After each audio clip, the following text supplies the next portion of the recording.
Welcome everybody to the 2021 More Than Sound Exploring Contemporary Themes in Sound Studies Symposium, sitting in what I must say are RMIT University's very impressive TV studios.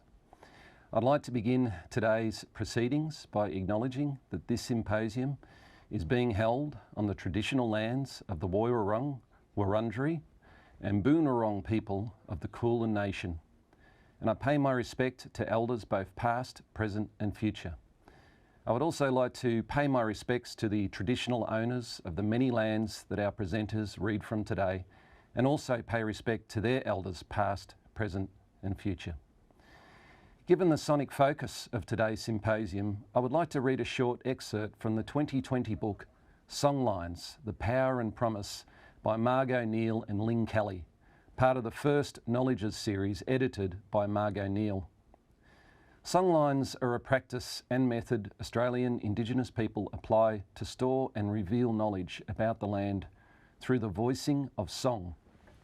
Neal recounts the following story, which I'll read from the book. Singing country can locate places previously unknown by the singer.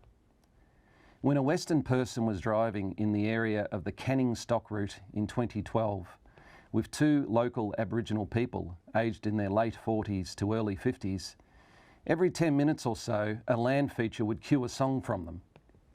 At one point, one of the men excitedly asked the driver to stop the car and indicated that over to the left side of the road there was a waterhole high on the other side of the escarpment. When asked how he knew this, if he had not been there before, he said it was in the song his auntie had taught him.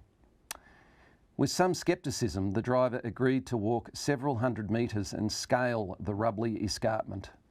To his amazement, the waterhole was exactly where the song stated it would be. This was no surprise to his informants. They would have been surprised if it hadn't been there. As such, it is important to acknowledge the existence of songlines, both ancient and new, that crisscross this vast Australian continent. Songlines, Lynn writes, presents a structure for knowledge that is literally grounded in the landscape. It is important that we sound studies enthusiasts consider that for millennia it is sound and song that has been a central practice to the custodians of the many countries of this continent. But it is about even more than just knowledge keeping. The songline is a power that exists in the land and is constantly regenerated through ceremony. Neal writes the following.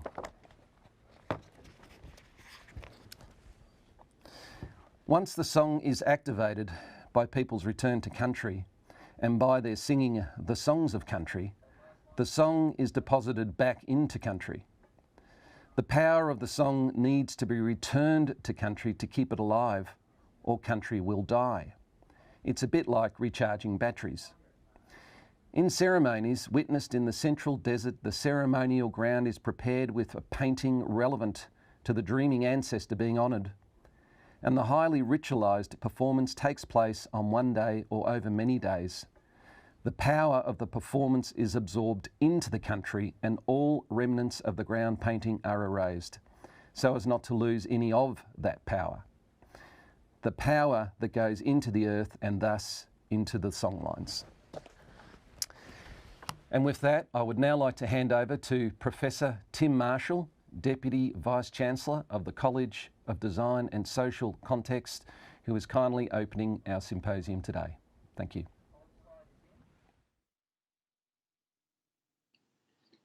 Thank you so much, Jordan.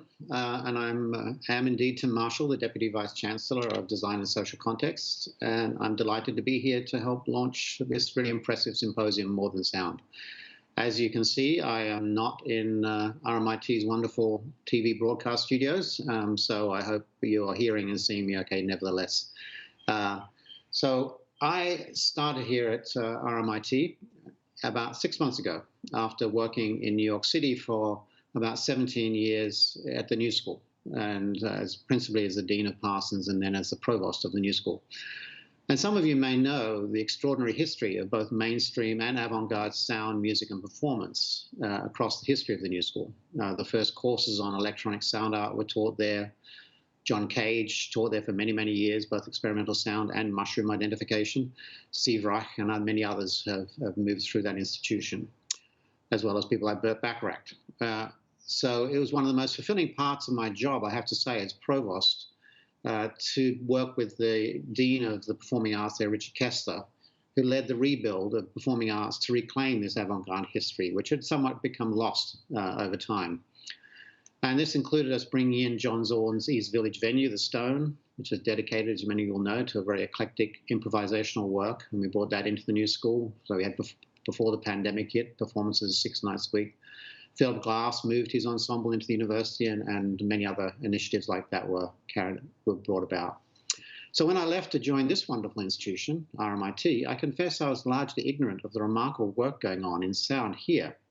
And I told people as I was leaving New York City that this would be what I was going to miss the most, being connected to this area. Now, when I arrived here and undertook a few town halls to introduce myself to the community, and spoke to this work that we've been doing, many academics from across the college in the sound area started contacting me and making me aware of the remarkable work that is going on across the college and the university in the areas of sound arts, sound design, sound technology, and sound studies. And in some respects, we're a bit liberated to fully explore sound by not having a legacy music school. So I'm delighted to help launch this important event. The More Than Sound Symposium offers a great opportunity to travel intellectually and creatively across this vast terrain. As you all know better than I do, sound is a study, a practice, a complex psychological, emotional, and empirical area of interrogation, a rich terrain of poetics, and is highly technical engineering and a science unto itself. Sound communicates, and as you just heard, it maps, and it reveals, and it discovers. It is an experience, and it shapes understanding. Given it encompasses such a diversity of approaches and contexts, and is both its own subject and a method and a tactic for many other disciplines and processes, it is as such quintessentially transdisciplinary. Now, that goes without saying that we're coming together at a time of great difficulty related to the pandemic, and in response, and as you just saw, we are utilizing RMIT's world-class broadcast studios as a means to disseminate this internationally high-quality presentations that will be available open access in perpetuity. And as you know, the symposium focuses on 4 themes in sound studies and invites presenters and facilitators to talk to these themes. We have world-leading presenters from 3 countries, including the Netherlands' Leiden University, the UK's Oxford University, and here in Australia, the Universities of New South Wales, University of Melbourne, and Deakin University. And of course, we're showcasing scholarship from the design and social context schools of design, of art, of media and communications, and of architecture and urban design, and includes contributions from RMIT-based sound scholars and practitioners. The symposium is funded by the Australian Research Council via Jordan Lacey's DECRA grant, and we thank them for this. And today is the final output of this grant, which in part launches the Sonic Gathering Space, an innovative biophilic sound design intervention housed in the grounds of RMIT's Alumni Courtyard. And of course, we're not in the grounds of the Alumni Courtyard, and due to the lockdown, that launch cannot occur, but Jordan will be making it the focus of his presentation today. So thank you again. I'll hand you back to Jordan, and I hope you have a great day. And I look forward to watching the broadcasts over the next week. Thank you very much.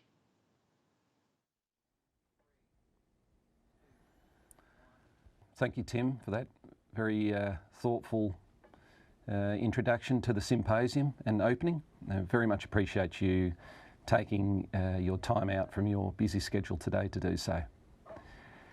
And I'd like to thank everybody who's tuning in now or who will tune in to the various presentations as they unfold during the day or into the future, given, as Tim said, that these presentations will be available for perpetuity on the YouTube channel.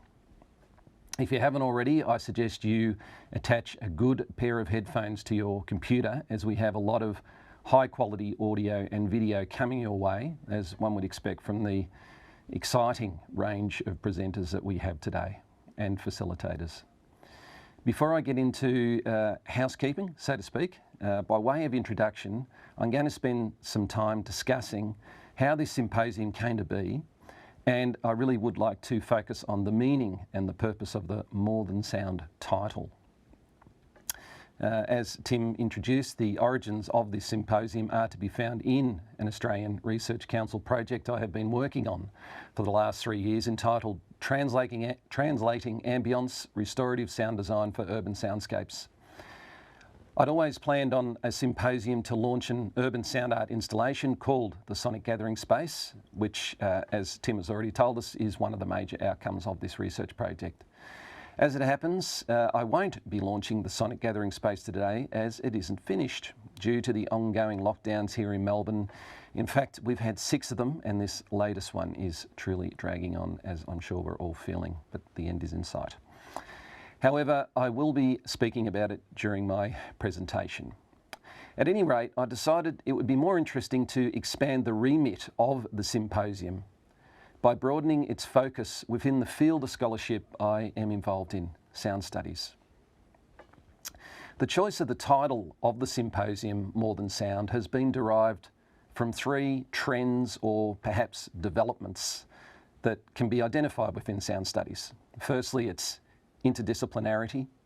Secondly, its atmospheric entanglements. And thirdly, the emergent connections between sound studies and more than human scholarship. I'd like to spend just a little time discussing these. Firstly, I am continuously struck by the interdisciplinary nature of sound studies.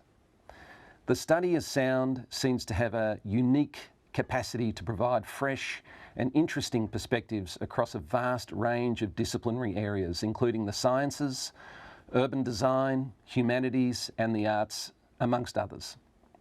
Sticking for now with the arts and humanities, I'd like to outline just some of the studies to which sound has been applied or has opened up a whole new way of considering a discipline. I don't include any of the presenters involved in this symposium in this overview, as they will soon be discussing their own approaches. So I really just want to skim across some of the significant contributions that I'm aware of. Anthropology and ethnography. Holger Schultz, in his edited volume, The Bloomsbury Handbook of the Anthropology of Sound, writes that a sonic anthropology explores the endless multitude of all the minuscule, erratic, and entangled encounters with sounds and the sonic, with the unheard and the barely audible, as well as the accidentally overheard and all the phenomena of extreme loudness in everyday life. And somewhat connected, Sarah Pink introduces multiple sonic approaches for conducting sonic ethnographies as a way to understand human connections with the world through sound. Philosophy. Through philosophical discourse, Salome Vergelin writes of the sonic possible worlds that listening practices can reveal, and in Christoph Cox's Sonic Flux, an argument for the materiality of sound is developed. Sound art. Sound art practices and the relationalities they reveal are wide-ranging, including Brandon LaBelle's extensive oeuvre and Douglas Kahn's Noise, Water, Meat, which, to quote, places aurality at the centre of a history of the arts, and the large-scale sound art festivals, including Raquel Castro's Lisboa Soa, and here in Australia, Liquid Architecture's incredible output, and also public placement of sound art by people such as Marie Holland and Sam Owinger, amongst others. Theory and practice of atmospheres. The apprehension of sound has been very important to the development of ambience and atmosphere theory, especially via the scholarship of Gurno Burma, Jean-Paul Thibault, and Ulrich Schmidt. Gurno Burma has done a lot of work, a lot of important work, investigating ways that sound art installations can stage or design urban atmospheres. Cultural studies. Sonic perspectives are applied to reveal political and cultural forces shaping societies, including, for instance, the study of racialised oral representations in Jenny Stover's Sonic Colour Line, and the gendered dimensions of sonic culture as discussed by Marie Thompson. And film. The impact of filmic sounds on installation practices, ambiances and listening is discussed and practiced by Buddhaditya Chattopadhyay, with precedents including Michel Chion, amongst others. Histories. The rich field of audio technology histories and cultures by Jonathan Stern and Karen Bisterveld, amongst others. And urban sound design, which is of particular interest to me, includes many urban sound research centres such as Acoustic Ecology at Simon Fraser University, Sound Art Research Centre at Queen's University Belfast and Grenoble University's Cresson, and that list goes on. I admit that this is a short and insufficient summary of the range of sound study scholarship. It ignores, for instance, the numerous interdisciplinary projects driven by the sciences. My short list is simply to illustrate that sound is very often about more than sound in itself, and that its application is able to continuously discover new ways to reveal knowledge across multiple domains. The second reason for the More Than Sound title refers to the fact that sound is only one of the central atmospheric mediums in which our bodies are always immersed and entangled. We hear sounds mainly in air, of course, but we can also listen in and through water and the vibrations of solid matter. I am reminded of Steve Goodman's Ecology of Vibrational Effects, which is an effective way to consider the dynamism and transversality of the sonic field, like a blanket that cloaks the earth in which our bodies are immersed. However, although we might focus our study on sound only, sound is always entangled with other sensory perceptions, particularly light and smells, but also temperature, rhythms, air pressure, and many other invisible atmospheric mediums. It's true that we can focus on sound in itself in regard to specific effects on bodies, or perhaps via the dissection of a Schaefferian sound object, or to objectively measure acoustic presence and pressure via instrumental technologies, etc. And yet, at the point of perception, one can never experience only sound. Even if we privilege its existence via our attention, it is always mixed with other sensory perceptions that shape our overall perspectives of the world. Tim Ingold makes such an argument in his paper Against a Soundscape when he aligns the phenomenon of sound with the movements of air as wind. In short, our multi-sensory selves always ensure that it is more than just sound that shapes us. Even if we could somehow blindfold ourselves, cover up our skin and peg up our noses, there is always some other sense that will be touched somehow. We can also consider the effect of sound and atmosphere on the autonomous body. Our neurological systems are always responding to the world, typically beneath the level of perception. And so our response to the world is shaped without or being aware, i.e. without our being aware. For instance, when the heart rate rises before we feel fear or attraction, or when we are affected by a persistent sound before we come to consciously hear it. And so it is more than just sound that affects our sensing bodies. And thirdly, the More Than Sound title is a reference to the entanglement of sound studies and sonic thinking with more than human scholarship. What this means, of course, is incredibly broad, as the more than human is a highly flexible concept and idea. Just one example, Lona Gakis in a recent paper, Thinking with Suzanne Langer, Sonic Entanglements with the Non-Human, writes that the combination of sonic art systems with biological processes, in this case the sound artist works with the electromagnetic effects on trees, leaves behind anthropomorphism and scouts the experience of more than human sonar environments, meaning non-human but also inanimate, technical and purely speculative or incorporeal entities. Considering this example, along with many other discussions, it seems accurate to say that the non-human is to speak to or for other life, that is, not just human, and the more than human is to refer to experiences or phenomena that exceed human perception, what Will Shrimshaw may refer to as the immanent outside. For instance, this might include experiences that exist outside of the bounding conditions of human perception, such as acoustic frequencies beyond our hearing threshold, or more speculatively, those forces and intensities that can be felt but cannot be fully apprehended or understood. For instance, Morton's hyperobjects, Jung's archetypes, Whitehead's eternal objects, or Bunurong elder Auntie Caroline Briggs's Bunjil, the eagle creator spirit who inhabits land and sky. And Auntie Caroline Briggs has written a wonderful book including those stories. In each case, these forces are more than human. And so the title plays with these possibilities. More than sound is more than human, so to speak. Salome Vergelin's recent book, The Political Possibility of Sound, includes entanglements of sonic thinking and the more than human. For instance, in the application of post-human thinkers such as Rosie Braidotti and Karen Barad. In Vergelin's essay, Sonic Materialism, A Philosophy of Digging, she writes, "The human too is matter," which is a thought that re-engages the body and mind's own materiality in order to be with that of things thought, unthought, and unthinkable. I hear in this passage something of invisibility, affectivity, and the mystery of what isn't yet thought or known. Here, sound reveals that which lies beneath perception. As such, more than sound, in this third sense, refers to those imaginative, mysterious, or even numinous experiences existing beyond the mechanical and material dynamics of sound that might be reached by the act of bodily listening. There are 4 themes included in this symposium which in different ways respond to one or more of these 3 trends or developments in sound studies that I've just attempted to summarise. Of course, there are many more themes and developments in sound studies, but that's the 3 being concentrated on here. 4 is, of course, a limitation, but one can only fit so much in a day.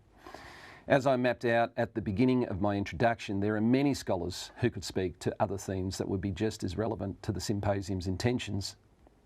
Today's presenters are diverse and divergent. However, there is, broadly speaking, a relationship to environmentally generated sound and or the ways in which sounds entangle with bodies, living and non-living, and certainly all of the presenters are engaged in some way with practice-based research.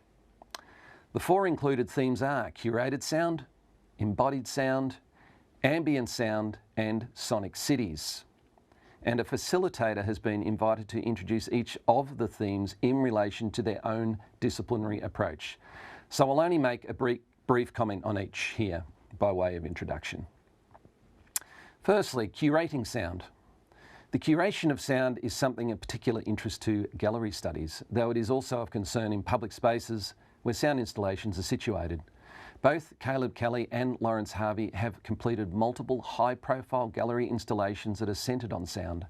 Caleb Kelly presently has a travelling exhibition exploring the materiality of sound in relation to its origin and propagation, and Lawrence Harvey has an extensive track record with multi-speaker gallery installations and performances at Spatialized Sound.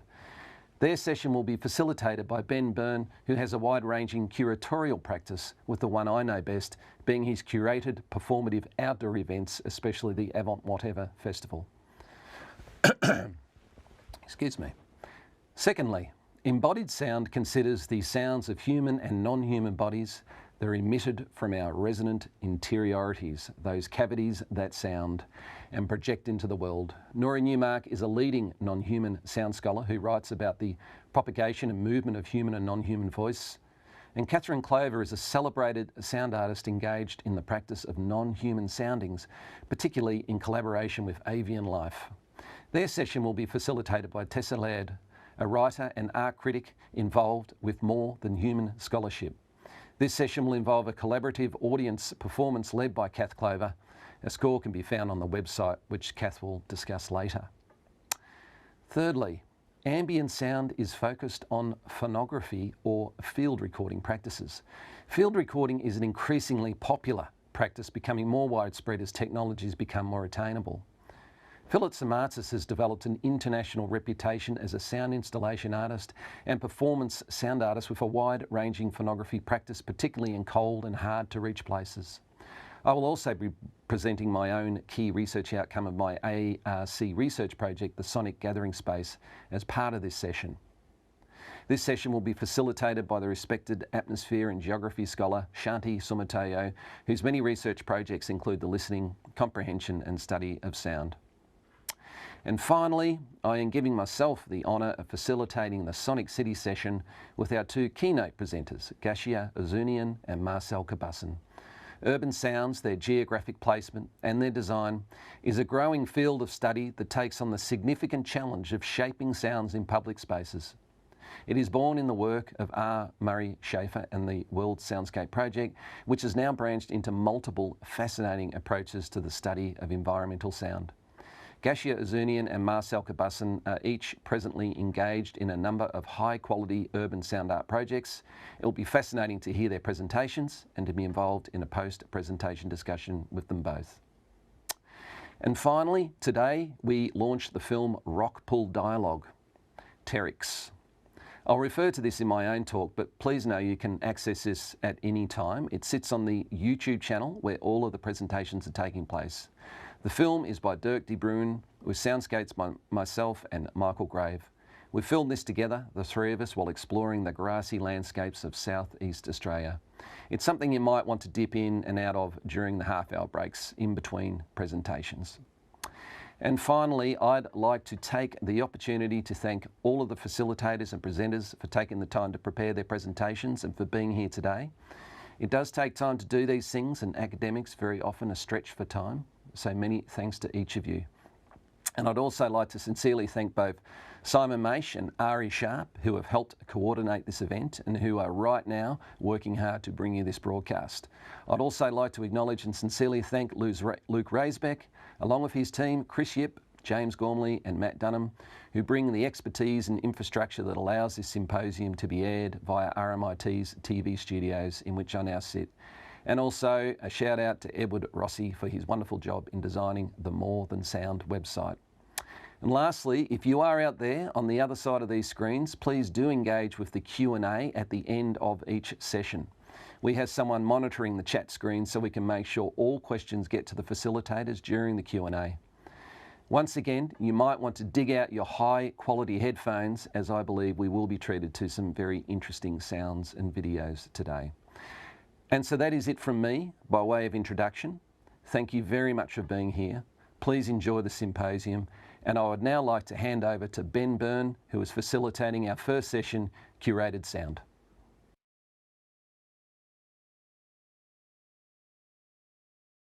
Hi all, and welcome to Curated Sound.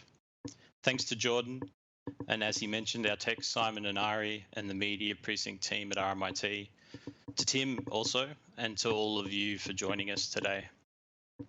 I acknowledge the Wurundjeri Woiwurrung and Kulin Nation as the First Nations people of the land on which I join you from today, Brunswick in Melbourne's inner north, Bullock Beck, as it is known in the Woiwurrung language. I further acknowledge the First Nations people of all the lands, waterways and airs we occupy today. In person, but also through the infrastructure and extractive industries on which we rely, from copper and fibre optic networks to deep sea cables, server farms and power sources. I pay respects to their elders, past, present and future, as well as to any and all Indigenous people here today, and thank them for having me as an uninvited guest. On the Curated Sound panel, as Jordan mentioned, we'll have Lawrence Harvey and Caleb Kelly. Shortly, they'll each give a presentation, followed by shared discussion and time for questions at the end. I'm Ben Byrne. I'm Program Manager and Senior Lecturer in the Bachelor of Design Digital Media at RMIT, and I've worked extensively as a curator in the sonic arts, from festivals like Electro Fringe and Liquid Architecture, to founding and running Avant Whatever and its many activities, including its last festival, which happened online in 2020 at avantwhatever.com. Avant Whatever has always had rich online dimensions, starting as a label that released both physical editions and downloads. But in recent years, I've focused more and more on working online, and the pandemic has necessitated taking that even further, as it has for all of us. I'm currently especially interested in combining systems administration, or sysadmin, and curatorial work as community organising. But still, I must emphasise linking back to doing public work in physical space and engaging with wild spaces, shall we say, or wilder spaces, be they in urban environments or regional areas. Curation is typically understood as a contemporary art practice, as well as part of archiving and preservation work. The sonic arts tends to have promoters, bookers, producers, and artist organisers, but more rarely, and arguably recently, specialised curators. Nonetheless, curated sound is familiar to many from our own experience as listeners, most obviously with music and the ways in which we all curate our own music collections and sources, take recommendations from friends, and follow the selections of our favourite DJs in clubs or on the radio and online. Curating is, for me, driven by listening, a practice based in attentiveness, sharing, and care. I'm interested in creating situations for listening, for myself and others, fostering sonic activity and forums for it. Anchoring curatorial practice in listening, I find, necessitates a commitment to ethics, not to a particular ethic or moral framework, but to the struggle to work ethically, to begin acting by listening.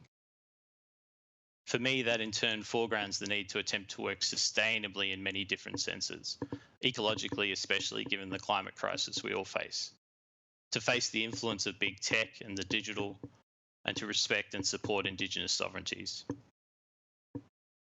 Sonic arts practice extends across a variety of contexts, from concerts to radio, outdoor, public and site-responsive work to online. But both our presenters today will focus on sound in the gallery. Sonic practices have something of a complex relationship with gallery spaces. Caleb has written extensively in his book Gallery Sound on how, despite the acoustic challenges they can present, galleries have a rich history as soundful spaces. And yet in recent years, major art museums and curators have simultaneously staged a sonic turn and continued to struggle to create spaces for listening. It is less than 10 years ago that the Museum of Modern Art, MoMA in New York, staged Soundings, a contemporary score, in 2013, an exhibition curated by Barbara London, which MoMA describes as the institution's, quote, first major exhibition of sound art. And a number of high-profile shows have followed around the world since, including here in Melbourne.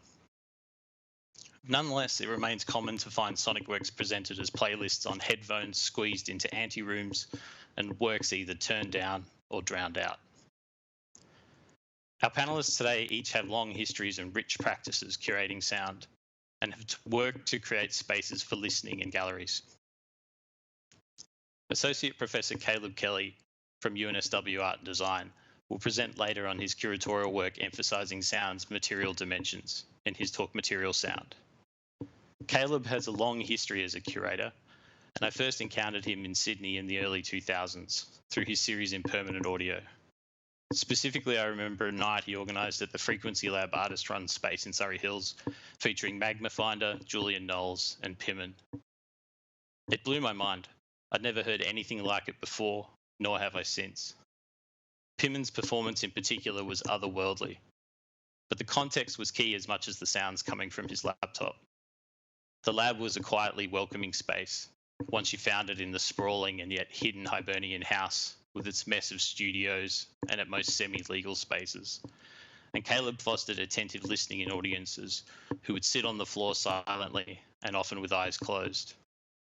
He's also been a curator of other events, like High Reflections and What is Music, and numerous gallery shows, including the currently touring Material Sound. Sadly not staged here in Melbourne, as it was to be currently due to the lockdowns. He's the author and editor of numerous books as well, including Gallery Sound, published in 2017.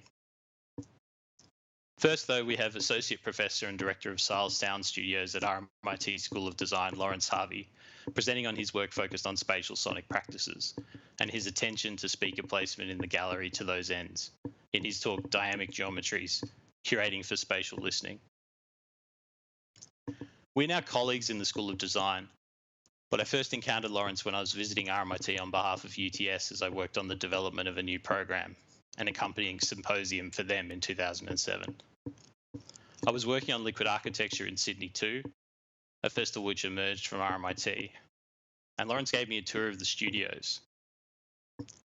SAL was running their Auditory Cities concert series around that time, and I was deeply impressed by the depth and breadth of sonic activity in Melbourne, and at RMIT in particular. Lawrence founded Sile Sound Studios, which officially opened at RMIT in 2004, and is now a key part of the Master of Design, Innovation and Technology, or MDIT program. Lawrence and the studios have run numerous concerts and other events, most recently Sight and Sound earlier this year, a collaboration between the Sound Studios, McClellan Sculpture Park and Gallery, RMIT Sonic Arts Collection, and academics and students from RMIT's College of Design and Social Context. Over to you, Lawrence.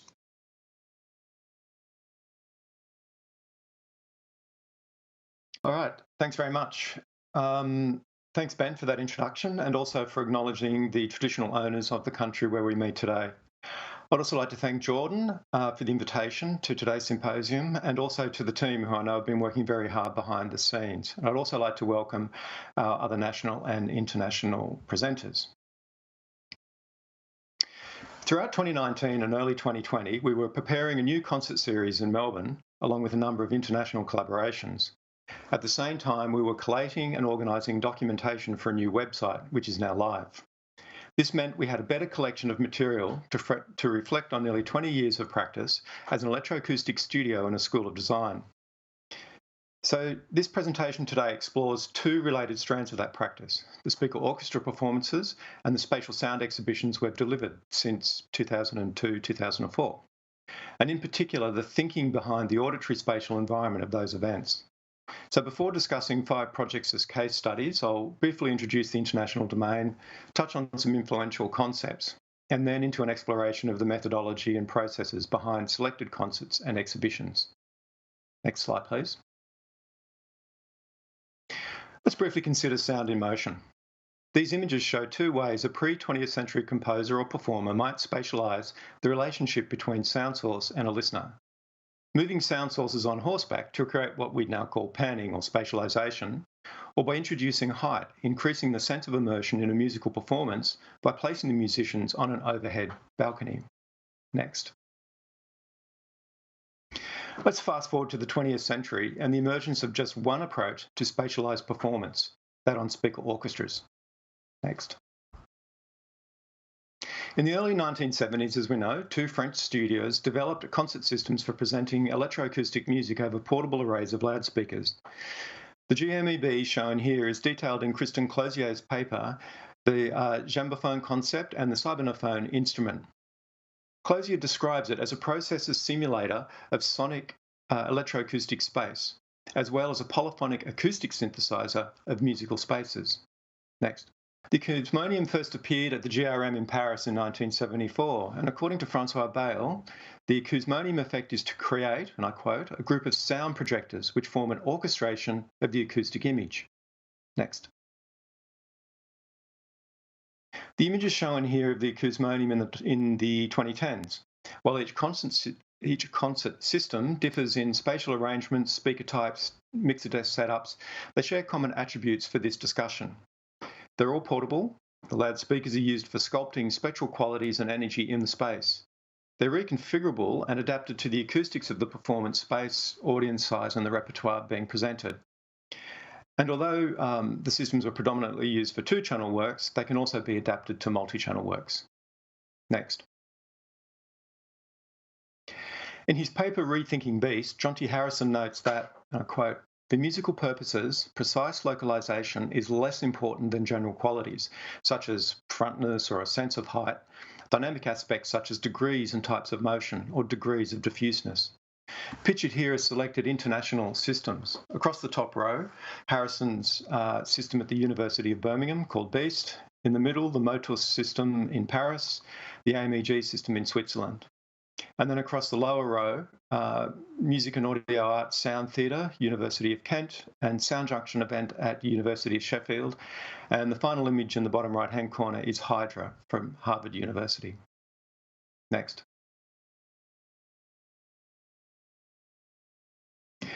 Just a couple of comments about my own interest in this area. Next.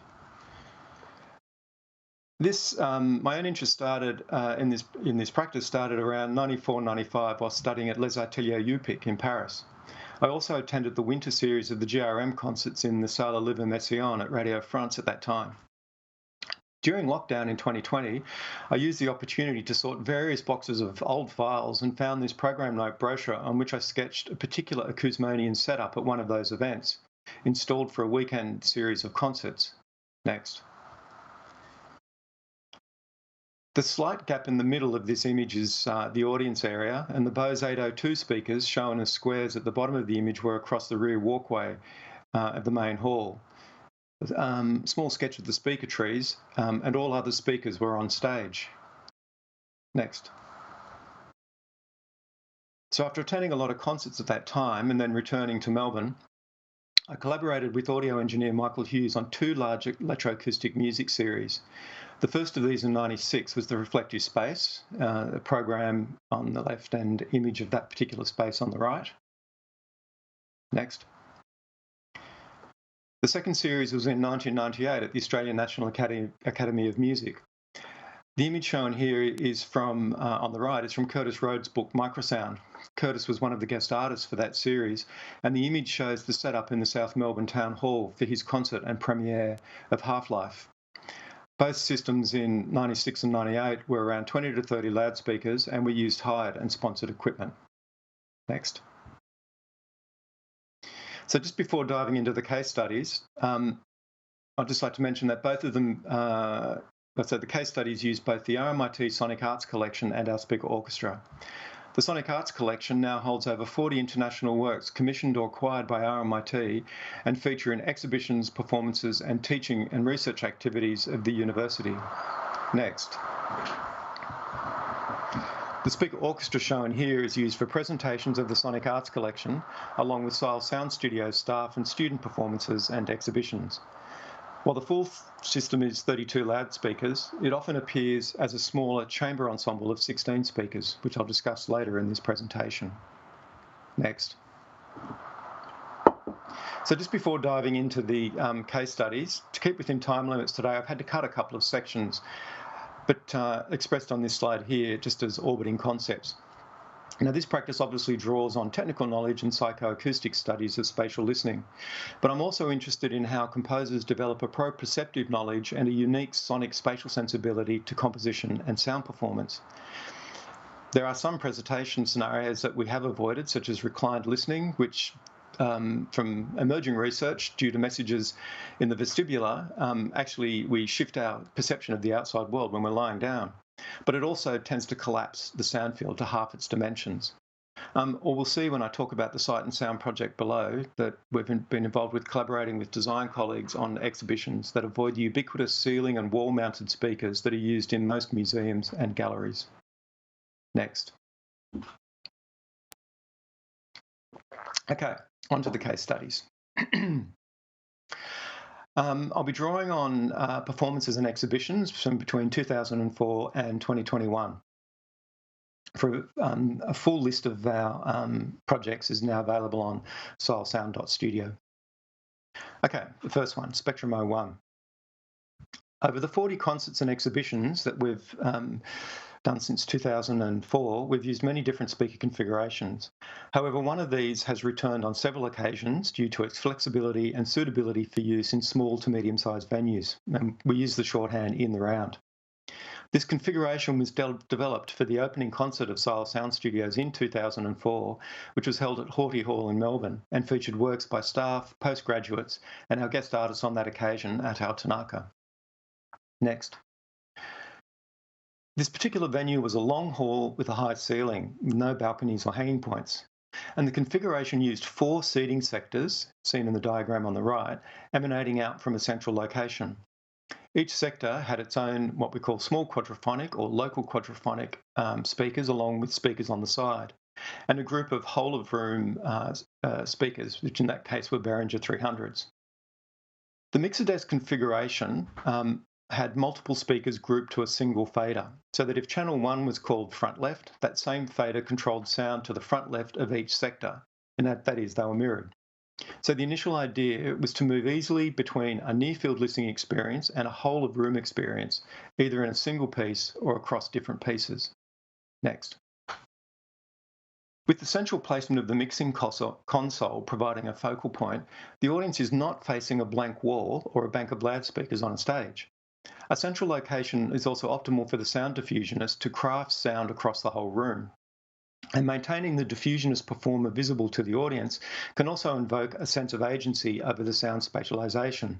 That is, there is a performer making decisions. And facing seating areas to each other, while a small shift, is intended to subtly modulate audience expectations on how the acoustic environment might be experienced.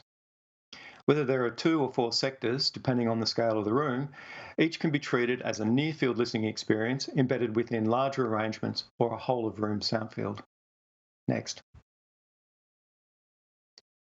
In 2009, we were invited to present a series of concerts in Opus 1, which was the inaugural series of the Melbourne Recital Centre. Between 2000 and 2009, we had explored larger setups at Federation Square, but returned to the In the Round for this particular series at the MRC. There were 5 events in the series across 4 months, including a Stockhausen concert in the larger adjacent concert hall. The other 4 events in the salon used 3 different speaker configurations. The one shown here is for a Xenakis electroacoustic concert. The configuration responded to the scale of the salon and the projected audience numbers being slightly less than 100. It has 2 audience sectors, and the venue again has a high ceiling, but this time with a grid, which gave us opportunity for different speaker combinations, locations, groups, and distances from the audience. And the whole system can be seen in this 3D model, which was produced by Jeffrey Hammonham, and I'll have a look at some of the detail now. Next. First of all, height. The ceiling grid provided the most distance between source and receiver, between loudspeaker and audience. In this slide, we see a view of the 5 Myra UMP speakers flown on the ceiling grid, providing significant acoustic power and sound quality up above the audience. Other height effects in the room are from speakers placed on stands, but arranged closer to the audience, and we'll see those in the next image. But in this slide, I'd like to also to take notice of a speaker flown directly over the audience. This meant that sounds could appear or recede to a central upper point. Next. Down lower, the next group comprised tenors and control ones, smaller speakers brought in close and to the sides, again providing a near-field sound, and also detail for softer sections in the works. It could be used in combination with the ceiling speakers for simultaneously panning across diagonal and vertical planes. Next. This is the whole system. It included a large quadraphonic system for the whole room on stands, and then also near-field speakers brought in close. Being on stands mean the speakers will project over the audience who might be seated close to a loudspeaker, but also then project that sound further into the room. And notice the mixing desk, which is angled and slightly off-centre. We'd learned in 2004 concerts that in symmetrical rooms, nodes can be present, meaning a sound diffusionist had to keep doing strange head tilts to locate sounds from some locations. And also, given the spectral force of Xenakis' electroacoustics works, we used 2 subwoofers in this room. There's only one shown in the diagram. The gentle curved speaker trees, seen toward the middle of the diagram, were used through 2000s and into the early 2010s to mount tweeter speakers close to the audience for high frequency components, but we don't use those particular speakers anymore. I'm just going to step through a couple of images related to that diagram. Next. You can see the speaker trees in this particular image, and also just take note of the acoustic absorption panels in the salon, which could be lowered to reduce reverberation time. Next. Image with the audience seated. Next. Just another angle of the particular space, and the next one too, please. And again, just the detail of the images and speaker system. Okay. I'd just like to describe some of the process that we then used with that system. The following diagrams were developed to describe the process of spatial sound diffusion, initially for ERA reporting, the national reporting system here in Australia, and also for lectures and papers. This diagram shows the mixer desk assignments for the speaker locations shown in the previous 3D models. The mixer desk assignments determine how individual speakers or groups of loudspeakers can be accessed. What is literally under the hand of the sound diffusionist presenting the work. This diagram shows that clusters of similar speakers, you can see labelled upper Maya UMP1, ceiling speakers or Genelecs, are spatially separated in the room but assigned to adjacent fader groups on the mixing desk. And this makes for easier performance in 3 ways. Number 1, gestures can be moved between individual speakers within a single group. Gestures can be moved between individual speakers in one group or another, or you can do whole of group motions between, say, the UMPs in the top and the Genelecs down lower. And these mappings are critical as they determine what can be performed on a particular venue and a particular piece. Next diagram, please. This diagram shows scenarios enabled by the previous concert system and the mixing desk configurations. At the top of the image is an excerpt from the diffusion score I created for Hibiki Hanama, electroacoustic work by Xenakis, showing the opening minute of the work.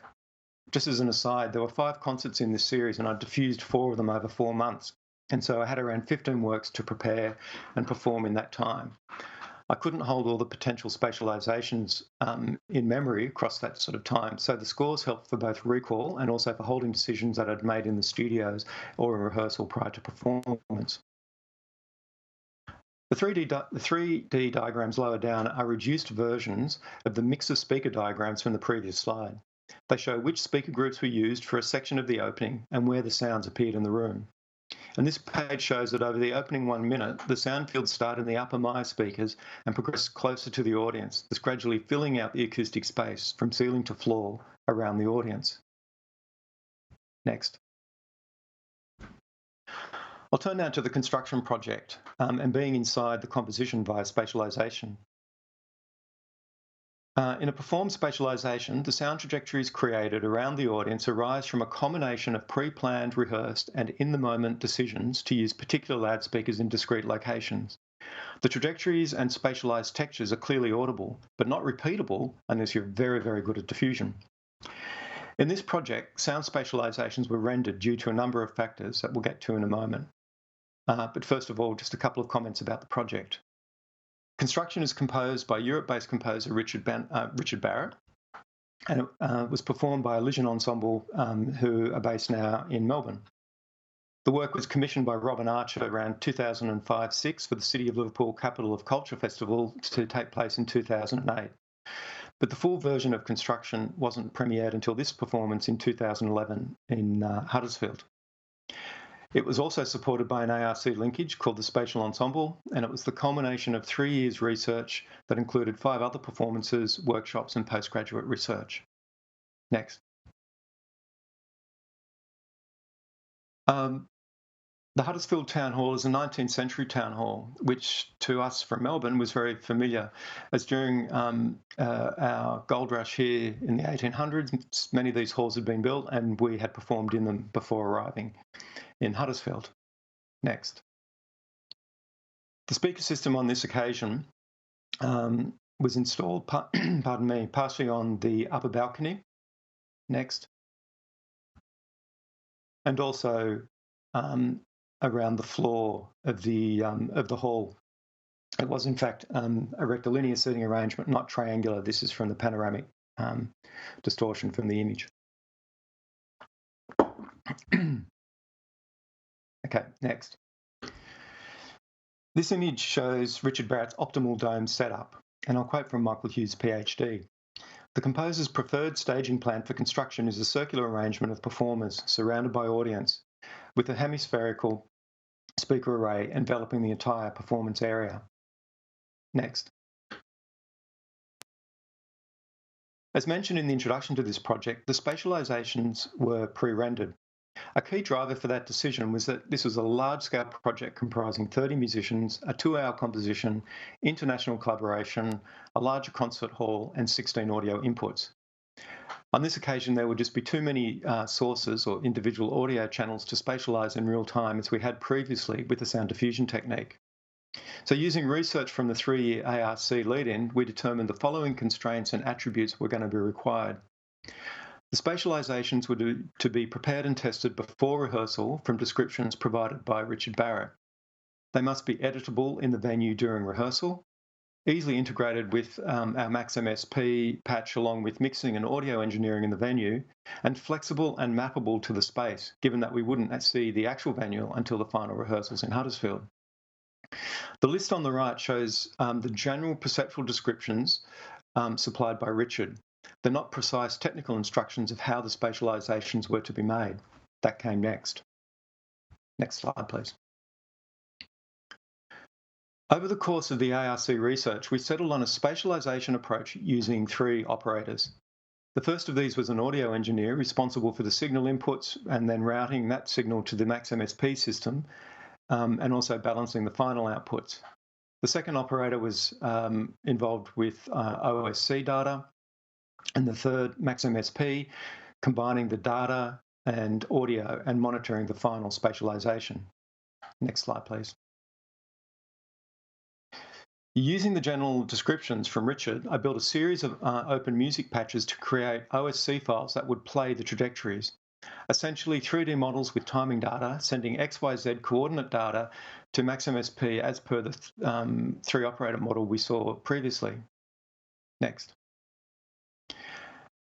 Many of these 3D models started from the basic shapes described by Richard, descriptions such as orbits alternating up and down, or to wander slowly and independently of one another, each sound from a different random position, free, chaotic. As more than one musician was to play on a trajectory, the trajectories themselves were then replicated and translated in the space. And this achieved a key feature, being spatial separation, so that instruments could be localized to different zones in the space. This maximized the sense of envelopment or being in the composition. And shown here are some of the up, down, and orbit trajectories. Next. A group of 4 other trajectories that we used. Next slide, please. And just briefly, the Msp patch, which is developed by Steve Adam, built on earlier work by Jeffrey Hannum. This is where we combine the OSC data with the audio. Next, please. Shown here is a 3D model for the movement Germania, a series of orbits around the space. In this case, 16 instruments on 4 different levels within the venue. The OSC player on the left shows the orbits generated from the 3D model on the lower right. And the effect is like taking a section of the stage, the ensemble on stage, and placing it on a large sonic mobile, slowly revolving around the audience. Next. Okay, up to the present day. I'd like to talk now about the Sight and Sound exhibition and a performance. The exhibition design for this project was driven by the question, what are the optimal curatorial and exhibition design strategies for listening to ecological sound works? My approach on this occasion was that the system should not be overpowering and definitely not overspecified. The goal was to be just enough speakers, to establish the minimal source points required for immersion. In general, for most projects, I'd avoid loudspeaker arrays that are massively overpowering, instead preferring to achieve a more ephemeral sonic presence. Next slide, please. Sight and Sound was co-curated by Simon Laurie from McClellan Sculpture Park and Gallery, and also John Buckingham, who's now based at University of Melbourne. Next slide, please. This image here from the exhibition catalogue shows the index of 8 catalogue essays, some of the essays with works in the exhibition, and the artists are shown on the right. This project was actually covered in detail in a talk available, it was actually by Ross McLeod and myself, also available on MDIT TV. Next slide, please. So toward the concept of auditory zoning. The exhibition development and design took place during Melbourne's long lockdown in late 2020. So yes, we've had a few here. While we had 2 site visits, the majority of collaboration took place online via online meetings and materials exchanged and discussed through Miro boards. The diagrams shown here are from a spatial soundboard I created for Ross in Miro to talk about ways a listener could be positioned in relation to loudspeakers. Just to be clear, Ross McLeod was responsible for the exhibition design of Sight and Sound. What I was explaining to Ross was the different types of source listener configurations that one might enact within an exhibition design. The diagram on the top left is used in a series of spatial sound designs for VR projects that I produced in the early 2000s and discussed in my PhD thesis a couple of years later. On the top right, the creation of virtual sources. This diagram, it's from Willy Puk, is VBAP article, and showing the creation of virtual sources from multiple loudspeakers. And on the lower, it's just the industry standard speaker configurations many of us are used to. Next slide, please. As part of that Miro collaboration with Ross, I included an example of Bernard Leitner's creative practice research from Soundspace. Again, showing different ways that source-listener relationships, particularly where the audience can be in motion, have been researched. Next, please. In addition to the collaborative development with Ross, I'll also look at some notebook sketches that I developed from July 2020 as material evidence of ideation toward the final exhibition design. And I'd also like to acknowledge the technical production work of Simon Maish on this exhibition and the final performance discussed next. Okay, between June and July 2020, I produced these sketches following the site visits, and some of the ideas that began to emerge are the following. There's the one called columns and pools written on this image, and the concept of walking in and out of spatial sound fields begins to appear in the diagrams. The idea evolved that there would be a single sound work would play across all the zones of the system, and that is throughout the whole gallery, but different spatial configurations would be experienced in the zones. This particular diagram is based on the Yamaha VXL speakers, the long thin speakers, mounted on horizontal and vertical axis in two cubes located at either end of the gallery. In this early version, the central area includes 4 seating platforms, estimated we're going to be about 2 metres diameter each, with stereo pair speakers on each side, and bounded by the 2 cube speaker arrangements at either end of the gallery. The concept being individual near-field listening locations that together create a spatial sound field. And it could possibly be some early thinking of what we later called the sonic grove, or the sonic audio grove. Next slide, please. Following further exploration of the pools and columns, you can see the sketch on the lower right. And note also there's mention of paraphonic field placing speakers at different heights, beginning to think how height was going to work in the space. And this certainly carried through to the final gallery design, with the plane at the front of the gallery on the right of this image. The front pair of speakers were placed on the floor and the rear speakers attached to the ceiling behind, creating a horizontal plane of sound. So diagonal plane of sound like that. Okay, next one, please. This is from August 2020 and shows a ring of 8 and a scatter of ceiling and a front cube, and it's a stage closer to the final design. The rear cube has disappeared, leaving the front cube only. Next slide, please.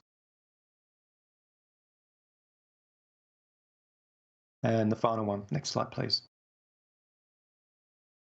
I'm conscious of time, Ben, so I'm going to speed up. A key concept from this development and collaboration was the audio grove, where listeners were able to stroll, sit in the sound fields as they could do in the surrounding sculpture park at McClellan Gallery. Next slide, please. And this is Ross's final design. Next.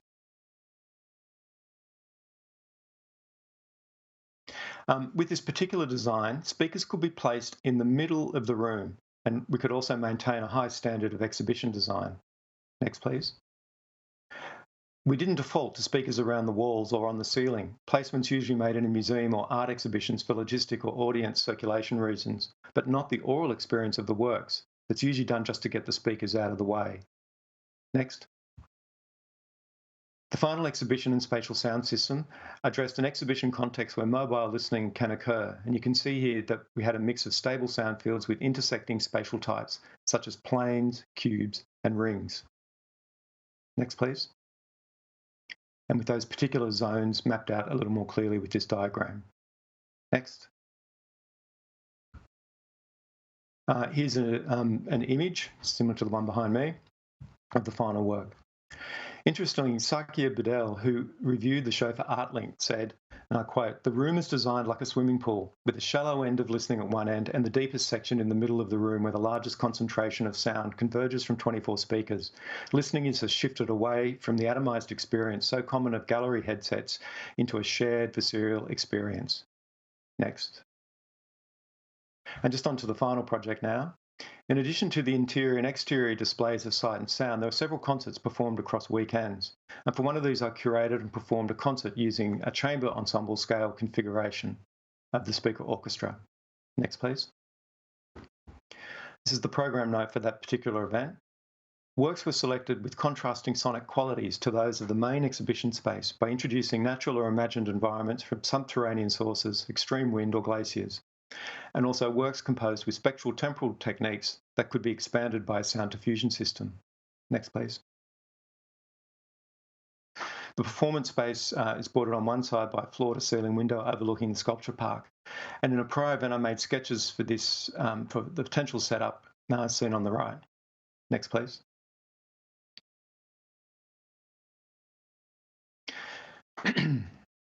I'm just going to skip a little bit because we've jumped. Okay. The final installed system, which is the image on the left, shows central raised speakers, coda tubes, and small front stereo field accompanied by the more powerful Genelecs. Even though smaller in scale than the construction or the Melbourne Recital Centre setup seen earlier, this system still enables three types of separation critical to spatial performance. That's temporal separation, spectral, and spatial separation. Next, please. And now we'll just look at some of the detail of this particular setup. Next.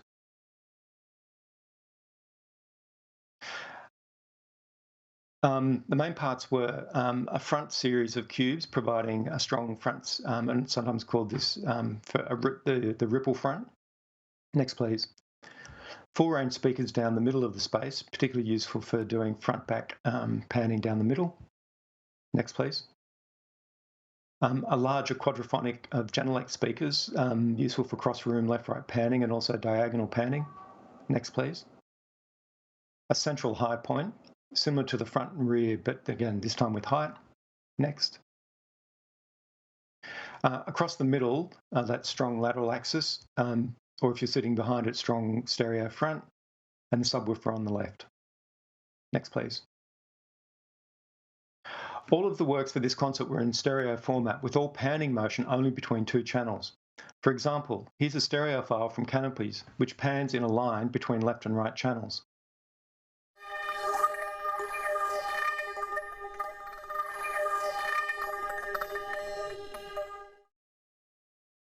By using the classic diffusion technique of splitting the signal to left-right pairs around the room, a whole repertoire of spatializations can be rehearsed and performed.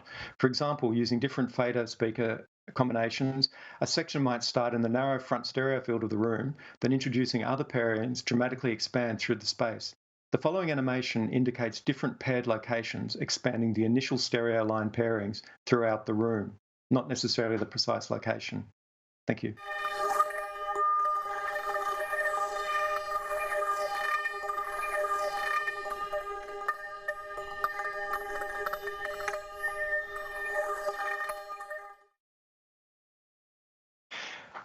And just to finish off, now looking at some of with this particular layout, some of the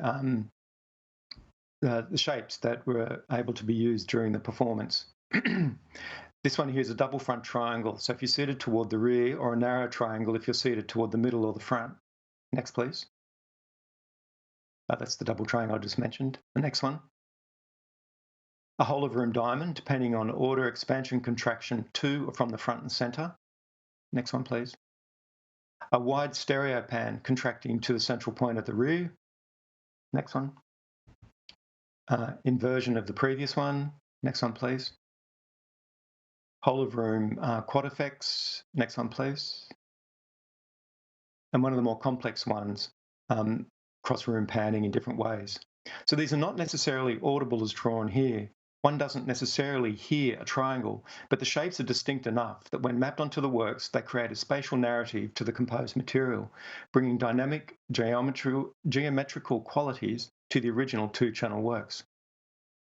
And just to finish off, I'd like to make two short interconnected observations. The first is that preparing and performing spatial concerts involves a small but critical set of design moves. When considered as a production, it is a spatial practice with affinities to set design, sculpture, perhaps even lighting design or choreography. That is, looking outside of music and sound to adjacent disciplines, a topic for future work. And the second is that the aim is to create a unique auditory spatial experience. Of course, cinema, VR, even games are now accompanied by spatial sound design, but a feature of these events is the primacy afforded the conditions of spatial listening, not only by removing an attention-absorbing screen, but to bring the listener inside the sound, immersed in the performed composition. Thank you. Thanks, Lawrence. I was fortunate enough to visit Sight and Sound at McClelland and hear some of the works, and it was a wonderful experience. I particularly enjoyed the freedom to move around and the multiple engaging listening positions created. So often with multi-channel speaker setups and diffusion concerts, the sweet spot for listening can be very limited. But your approach to the show created a very open and inviting sonic space. It was great to hear about the thinking behind your approach. I'm interested too in that show in context of your broader practice and SILE's history and projects in the kind of approach to a gallery as a concert space. That's been done many times, I know, but there's a detail in your thinking about it that I think opens up something very interesting about that as an approach to a gallery as a listening space.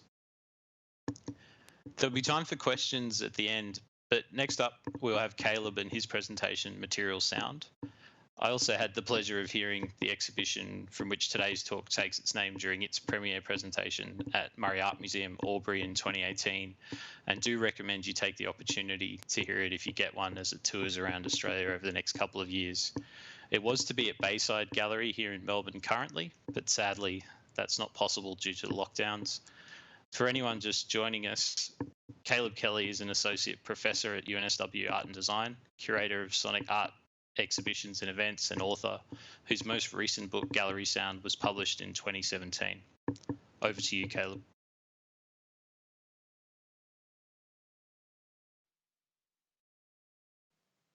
Hi, and thanks, Ben.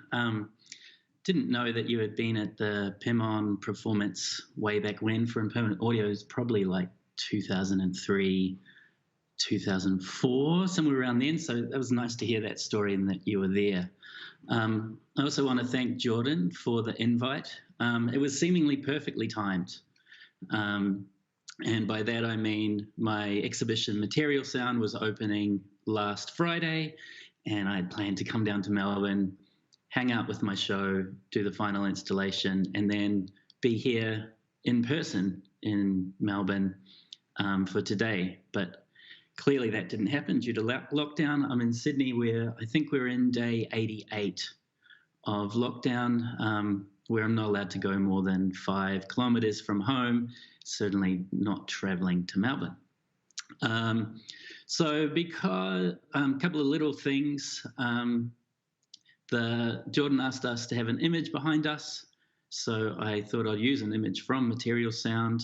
It's Peter Blamey, Single Planet Ori, and the energetics of stored moonlight.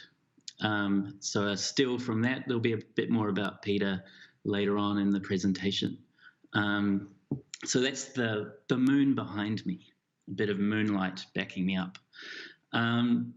So originally I was going to talk about Material Sound, and it sort of made sense to me to specifically focus on that given that it was on, but as it's not on, I thought I would sort of do 2 things in this talk. The first one will be to actually look at a different version of Material Sound, one made for the Black Mountain College Museum in Asheville, North Carolina.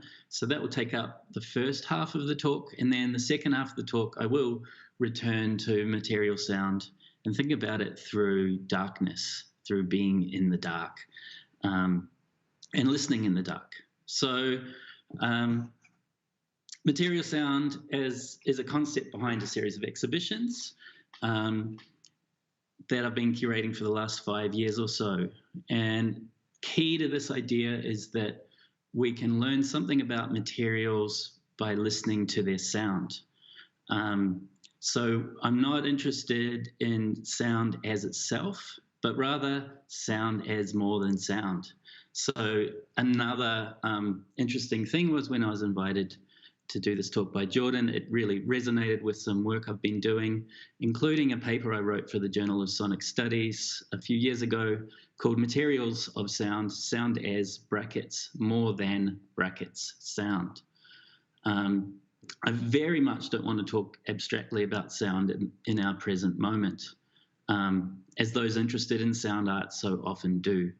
Sound as sound so often points either to a retro-modernism or an altogether uncritical desire for colonialism. If sound is never sound unto itself, and if sound can be more than just sound, then we can learn something about materials through their sounding. So next slide and play the clip, please.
Next slide. So Materials, Sounds and the Black Mountain College was exhibited in 2019, and it was developed from the original Material Sound exhibition, which itself was held at MAMA, Murray Arts Museum, Albury in 2018. There's a long backstory to Material Sound, but it began in Philadelphia, as so many good stories do. I won't go into the details of this second, but basically it involves the director of Vox Populi in Philadelphia, Bree Pickering, moving to Albury, and a program manager from the Pew, Jeff Arnell, moving to Asheville. Jeff wanted a version of the exhibition that spoke to the Black Mountain College and the various influences Black Mountain College had on the international contemporary art scene. So out of the Material Sound group of artists, I picked 3 of those artists and added an artist, and we produced a whole series of new installations. So 4 Australian artists, or maybe 2 Australian artists and 2 New Zealand artists. Everyone was living in Australia at the time: Pia Van Gelder, Peter Blamey, Nathan Thompson, and Vicky Brown. And I put them together with New York-based artist Jen Grossman, who collaborated with 2 artists from Asheville, Amanda Holloman-Cook and Josh Kopis. Altogether, there were 6 new installations, and these installations were exhibited alongside about 40 other works from the Black Mountain College Museum collection. Next slide. So key to the interest in Black Mountain College was this concept of materials that comes through Annie Albers. So in 1938, soon after arriving at the college, she said, We must come down to earth from the clouds where we live in vagueness and experience the most real thing there is, material. Next slide.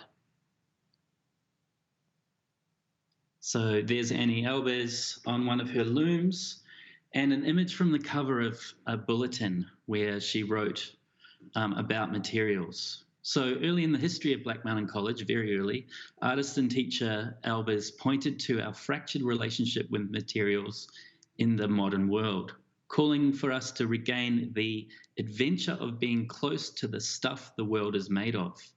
This was to be achieved by going back to the materials in their original state to gain access to their potential. So Annie Albers was, so this is 1938. She's starting to see the kind of commercialization of products and the kind of, I guess, plastic wrapped or finished and final product that we then purchase. And her idea was, if we go back to the building blocks of these products, if we go back to thread, to wool, etc., in terms of fabric, if we make the fabric from scratch, then we have a much closer relationship to materials. So Annie Albers, key to her teaching was a spirit of adventureness. And in this article called Work with Materials, she outlined how this approach was critical to an artistic education. Key to this understanding is a return to materials understood to be things in their original form and the experimentation with them. So experimenting with materials, their original form, rather than experimenting with products that are complete. By working with thread, for example, the artist regains connections to the objects of the world, and their own production. Her textile works, rooted in her time as a student at the Bauhaus, employ natural and synthetic fibers and experimental weaves that produce geometric abstractions. And you can see one, I'm pointing, you can see one of her works on the cover there. This presentation style is interesting because I normally throw my hands around and gesture and point at things, whereas I'm sort of just pointing at things to myself. So I'll do a bit of that, but I'll try not to. Okay, next slide, please. So I'll just go through a few of the works, not all of them. This is a work by Peter Blamey. It's called Threefold Orrery Array, which is a tongue twister to say the least. So for this work, Peter employs a number of solar panels. So the three let's start at the front. At the front of these rotating, sort of like display cases that are run on solar panel, and so the CDs spin around. So that light, there's a light which is causing the CDs to spin, but also that light is being projected onto those solar panels. As the CDs turn, they stop the light hitting the panels, and so we have a kind of undulation of power going into the panels, so volume goes up and down. Those panels are then running one each, three radio, old radios, transistor radios, which are just set to static. So we have this kind of coming in and out of staticness. Next slide. This is the work by Jen Grossman and Josh Kopis. So here I'm really thinking of how or why Australians, or me as a New Zealander Australian, at Black Mountain College. And one of the things about the area, Asheville, which is near Black Mountain, is that it's very rich in these coloured clays. So Jen Grossman from New York, she makes sound works that are recorded and affected and so on. And I put it together with Josh. And next slide. So together they made these, Josh made these forms. That clay there, it's unfired clay. And there's been no pigment added to that. That's the colour of the clay. So Jen went out to Josh's studio, and maybe in a sort of Robert Morris box of its own making style work, Jan recorded things from around the studio, but she also ventured further afield, and must have been spring. There was lots of cicadas and lots of sounds. So she recorded the sounds around the studio and the sounds in the studio, and then put them inside these objects. So you kind of put your head and you looked into these dark holes. Next slide, please. This is a work by Vicky Brown called Work Play. This work is an adventurous work in that the little witch's hat that you can see there is on a Roomba, one of the robot vacuum cleaners. And as the vacuum cleaner moves around that enclosure, it knocks those chimes, causing this kind of chiming, indeterminate chiming, as the vacuum cleaner seemingly cleans the floor. I think we had the suction off on the vacuum cleaner. So it's just moving around, hitting these objects. And next slide. This is Nathan Thompson and his work, Cities of Salt. This is a cybernetic work that utilizes feedback by having these, I want to point, but I can't, having these objects attached to the wall with contact mics, which are then played through those speakers and put into the glass Kolsch. The Kolsch itself is picking up various sounds from the speaker, those feedback sounds, and then playing them back into itself. So those are some of the sort of works where I'm thinking about materials and a kind of Black Mountain college experimentalism. Next slide, please. So this is a work many of you are going to know very well. John Cage was, I think he taught there maybe, I think twice, and visited a third time in the Black Mountain College summer season of 1948. Cage was a distinguished guest member of the faculty, and he performed sonatas and interludes. Sonatas and interludes. It was premiered just a month after it was completed. The work, of course, requires preparation of the piano by fastening bolts, etc., bolts, nuts, screws, rubber, plastic, erasers, etc., into the strings, which then dampen it and add to the sonic possibilities of the piano. This is a great picture. I don't know if you can see it here, but Cage, of course, has a cigarette in his hand, something you wouldn't see now. And at the time, Cage, he must have been smoking a lot. There's a composition he wrote maybe this year, 1948, in which the score was written on cigarette paper and then the audience was asked to smoke it. So there's a smoking theme there. So Cage is at the Black Mountain College. He's teaching. He's trying to get the students to work for him for free. He's premiering work and so on. Next slide, please. And just to make it clear that those works were on display in the exhibition I curated, as was the work on the right here. This is images of Buckminster Fuller's Supine Dome. And again, Buckminster Fuller was at the college in 1948. This is like a year when so many people were there, often called the legendary summer session. So Fuller arrived with the purpose to construct a full-scale geodesic dome. The dome was to be 48 feet in diameter with a height of 23 feet and constructed solely from Venetian blind strips. And you can see the Venetian blind strips there on the left. And you can also see Elaine de Kooning is in the middle and Fuller is kind of in the back in the white shirt. And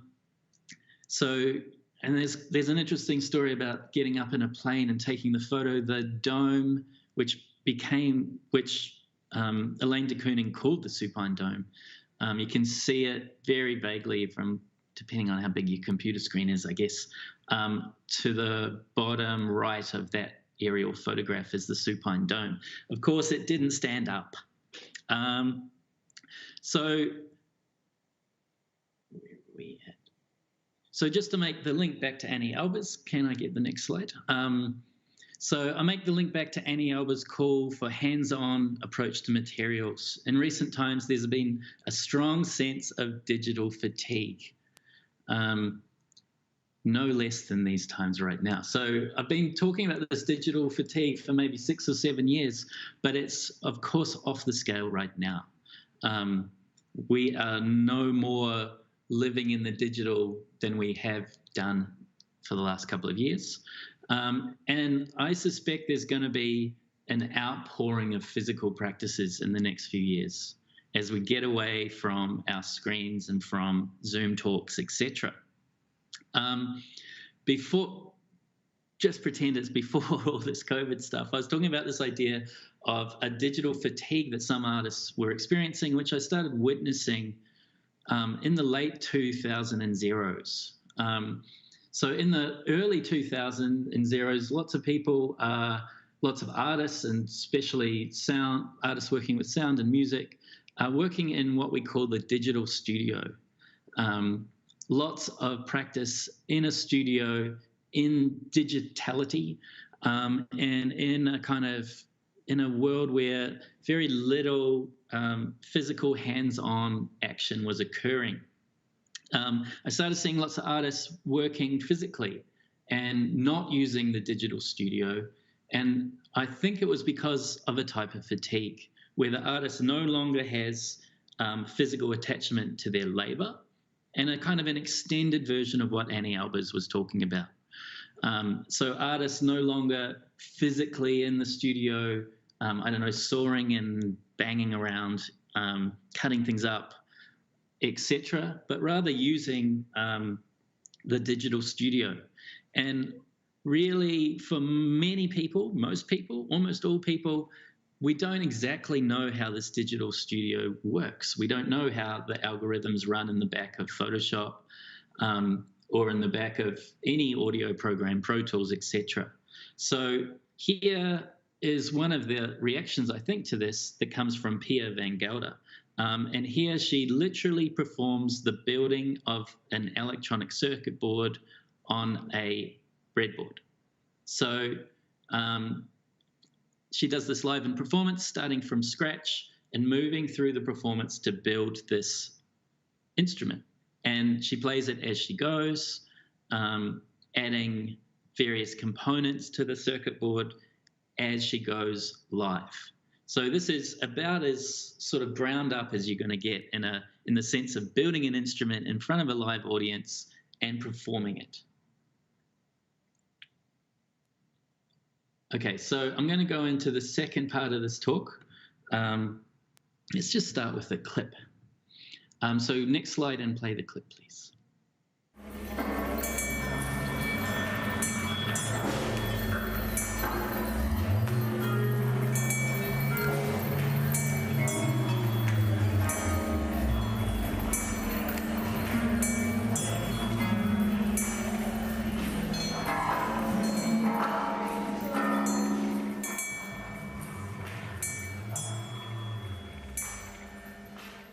So with the remaining time, I want to discuss the exhibition. That's great. With the remaining time, I want to discuss the exhibition, Material Sound, through the theme of darkness. I'm a little late to this idea of the dark as a term that encompasses the unknown or the mysterious. There have been books written with the term front and center, recently Dark Sound, and of course Dark Ecology, as well as whole festivals such as Dark Ecologies. If we think about the dark and our senses, it is a truism that we turn to our ears in the dark. What can we learn about materials in the dark? What can we learn by listening in the dark? So perhaps when we hear snapping shrimps or toadfish from in the dark depths of the ocean, we hear something new, something from beyond. Other places, while not literally dark, in some of the places I'm thinking about, the sun does not set, but they are dark to us in that they are unreachable or beyond comprehension. So I had this feeling of the dark in the opposite of the dark when I visited Tromsø, Norway a few years ago. It's a small city in the Arctic Circle that is reached by flying over vast expanses of snow-covered mountains. I knew I was flying very far north into an odd place that had too much sun. I was there when it was basically full sun. If I'd been there 6 months later, it would have been full dark. I felt dislocated in this dark, unknown place where the sun never set. I was there to give a talk about Australian media art, much like this talk. Itself quite an odd feeling. The feeling was amplified by an issue with the audio, itself caused by the desire to record my talk.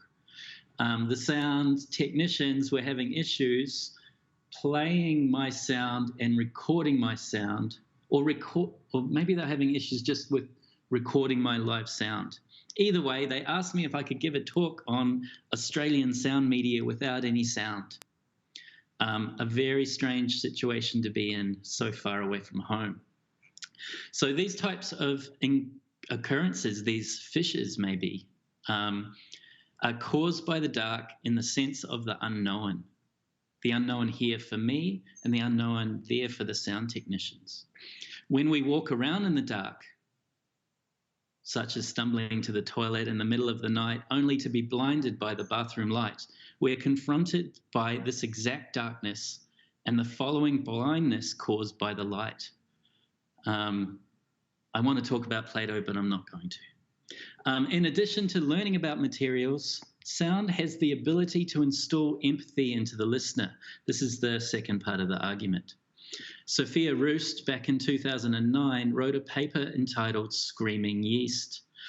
In it, she described a series of experiments conducted in 2004 in which researchers discovered that they could amplify the beating walls of yeast cells. Sounds with very low frequencies can be heard at their original pitch if heavily amplified, and this is what the researchers did. They placed nano microphones up against the wall of the cell itself, something unknown and unfathomable, and recorded and played back the sound of the cells beating. They then did an experiment in which these sounds were anthropomorphized by the listeners or by the scientists themselves. What they did is they killed the cells, and the resulting sound was a rise in pitch. And they found that this rise in pitch caused anxiety and empathy for the more murdered cells in the listeners. This is a thought that has caused me a little bit of concern for my sourdough lockdown starter habit. The yeast in my starter never looking the same after reading this paper. So if we can have empathy for a yeast cell, then we can deduce it as possible to produce empathy in listeners to materials as they relate to problems of far greater magnitude, vast problems, perhaps problems such as climate change. So returning to material sound and rereading for me these works through the darkness, through darkness in general. Here, so I'm just going to do, for the last 5 minutes or less, talk through some of the works, and they're always darkened installation and material sound. So we just watched a clip of Vicky Brown's work, Cosmic Noise, and that's an installation shot at Plimsoll Gallery in Hobart that you're seeing there. So in Cosmic Noise, objects are imbued with a sense of nostalgia for a simpler time when the belief in a cosmic eternity that included humans was still viable. In this time, visions of and from space were significant in that they allowed us to see humanity as being a part of the vastness of the universe. Much like you're seeing with this great big moon behind me. The installation suggests an astronomical explosion, the Big Bang, that leads us to a celestial notion that life exists throughout the universe, held within space dust, meteoroids, and far-flung planets. So Vicky here is working with this cosmic noise, a noise that stretches through the void, through the darkness, through the dark void, etc. Next slide, please. And play the clip.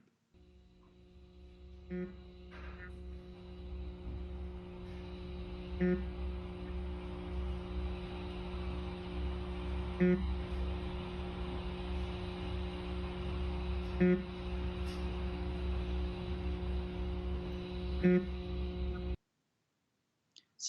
this is a very hard work to document. Hopefully you could see what was happening there. It's Peter Blamey's single planet orrery and the energetics of stored moonlight, which is where the slide comes from behind me. And so what this is a solar panel which is being run by moonlight, literally by moonlight, but not literally by moonlight. So there's slides of a moon getting larger and larger. You can see in the right, it's quite a big moon. Of course, the larger the moon, the more moonlight that comes off the screen. That light powers the solar panel, which then just sends a signal to a speaker. So what you're hearing is signal as sound. So, of course, it's not moonlight. The power is coming from the screen. The screen itself is being run by mains electricity. So there we have a play with darkness, a play with moonlight, and the light and the dark. And next slide, please, and play the clip.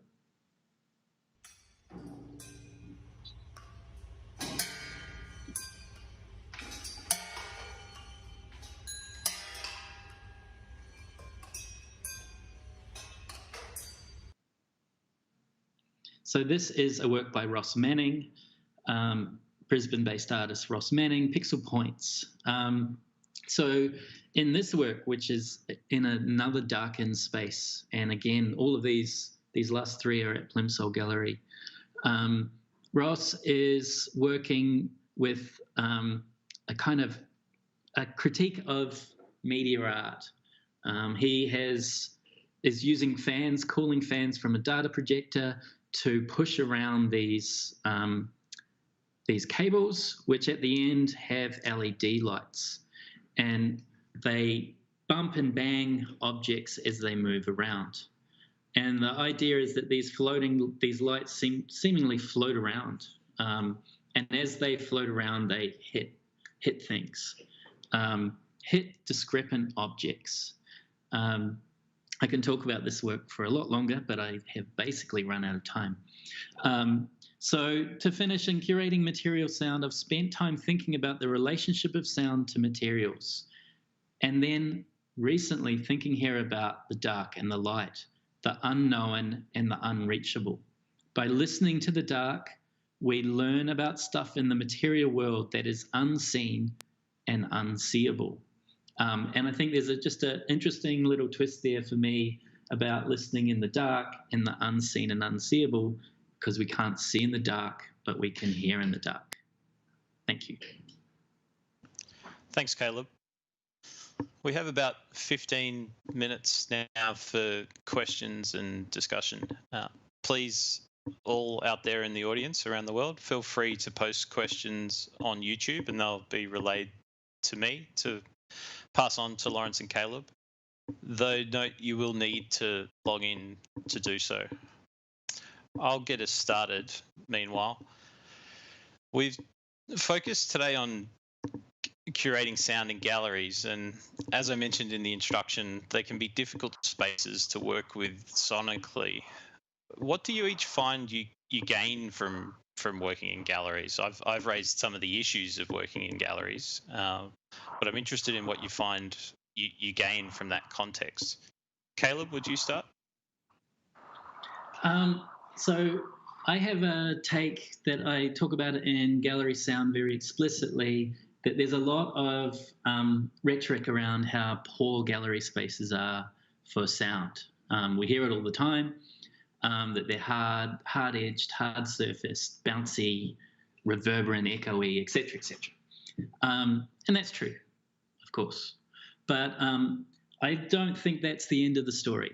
I think that's the beginning of the story. And galleries themselves, I think, are generative spaces. They're spaces that generate outcomes, both audio outcomes and art outcomes, media art outcomes, etc. So galleries allow for things to happen sonically as well as, sonically. They allow things to happen sonically.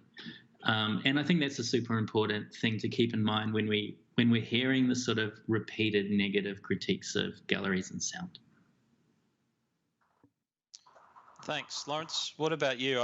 I note again, you both have worked and continue to work across a whole lot of spaces. And I did notice in your presentation, Lawrence, how you, speaking about the history of your practice, you really, I would say, focused more on the concert form, not to try and be too simplistic about it. And then working in McClellan this year, what did you find were the affordances of the space? What was exciting about that for you? Sorry, just before I jump in and answer that one, I've been watching some of the chat and noticing people in northern suburbs commenting on the rain, and it's making its way east. So I'll get closer to my microphone as this roof here is tin. It could get loud. The thing I find with galleries, and I didn't talk about, you're right, I did focus on some of the concert setups, not so much the ones from other exhibitions. But I think there's three things, and I did write about this a while back in a paper for Sonic Studies Journal. I think time operates differently in a gallery. It's simple that you've got this much longer duration for the audience to come and experience a work. And I think attention as well. It's not bounded in the same way that a concert, the timing of a concert obviously is. You know, we have people there and there's a contract, if you like, with the audience to sit and listen for a particular duration. That's gone in terms of a gallery. So, and I don't necessarily see it as a negative thing at all, but it's another layer, it's another parameter you have to work with curatorially and technically to do that one. But then things free up, like the sense of having a mobile listener.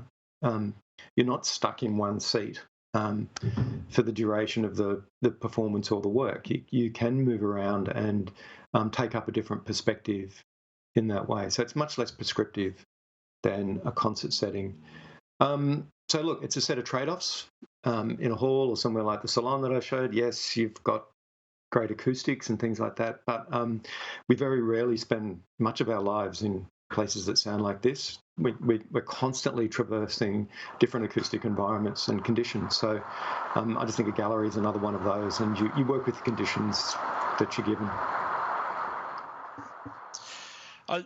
I do really notice a parallel in each of your work around working in gallery spaces, not necessarily exclusively, and dealing with, as you raised there, Lawrence, listeners that are mobile, people having the opportunity to freely move around, choose to varying extents and in varying ways how much attention they pay, how much time they spend with a particular work, or listening from a particular place, perhaps.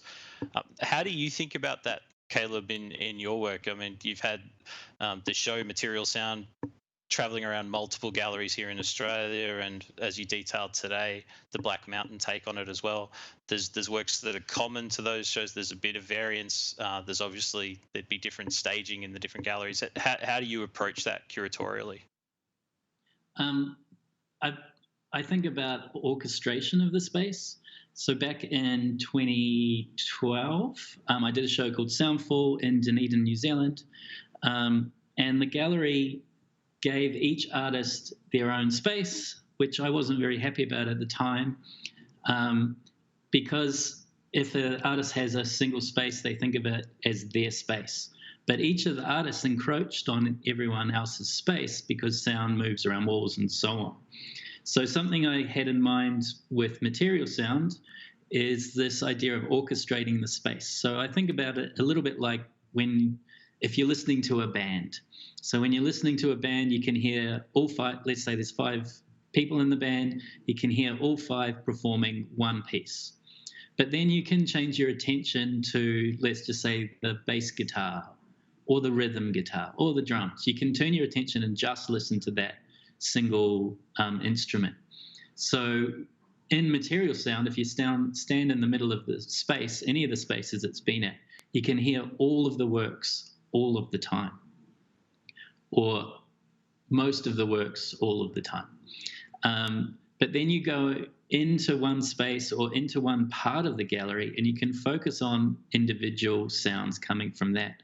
So at Black Mountain College, even the very light sounds of Vicky's work play which are very quiet. You could hear it perfectly, and you could tune in and out of the surrounding sounds from other works. So a type of orchestration of the space. Instead of fighting the space by forcing headphones onto people, something which is, I just can't handle public gallery headphones, putting headphones on my face. Yeah. So instead of like doing that, forcing a kind of forcing an attention, and a little bit like Lawrence is talking about mobile listening. People walk around and they choose what they listen to. They focus in and out of the sounds that they are experiencing or able to experience. We have a question from the audience, actually, which I think follows up on that. Would either of you consider gallery spaces as a collaborative element or entity? I feel like you perhaps just spoke to that to some extent, Caleb, in terms of collaboration amongst all the artists, yourself, no doubt other people involved in the show, and of course to some extent in the space or with the space, a very large extent, I guess, particularly with the approach you've been taking. Would you add anything further with that prompt? No, I think that the previous comment about galleries being generative makes them literally collaborative. The space literally adds something to all of the sound in a way that you would say that about possibly any installation that is addressing the space it's installed in. But maybe Lawrence has something about that because he's really specifically working with spaces. So the idea that the spaces, the galleries themselves, are collaborative. I think I mentioned the word contract, maybe relationship. You do have a different relationship to an audience, I think, than between artists and audience. It's not as prescriptive, maybe, as it is in a concert where, you have a set of physical conditions that have been set up. They're pretty known, pretty fixed in most cases. And so there is if you can approach the idea of collaboration, that both the artist and the audience have a certain type of agency within the space that they don't have in a concert setting, I think is different. But it'd be an interesting curatorial premise for a project to look at how open can you make that relationship. Because I remember our colleague, now passed away unfortunately, Ranulph Glanville, said many years ago that one of the most interactive things you can have is a conversation. And this is back in the early 2000s when it was, that sense of interaction design was huge. But it's true. There's all the open-endedness, or the Umberto Eco's idea of an open work. You don't know where it's going to go, but you're going to be navigating and traversing around a body of material. To do that then you've got this very open, much higher degree of risk about the experience. You can't be as prescriptive as you might be in, say, experience design these days, where those designers looking to elicit a particular experience that, in fact, it's collaborative in the sense of all we can agree is that something will happen, but we don't know what is going to happen. So that, I think, would be an interesting way to do that. It's not something we've done in these projects that I've discussed, but much more likely in a gallery, I think, than a concert hall. Mm-hmm. We have a question from Jordan.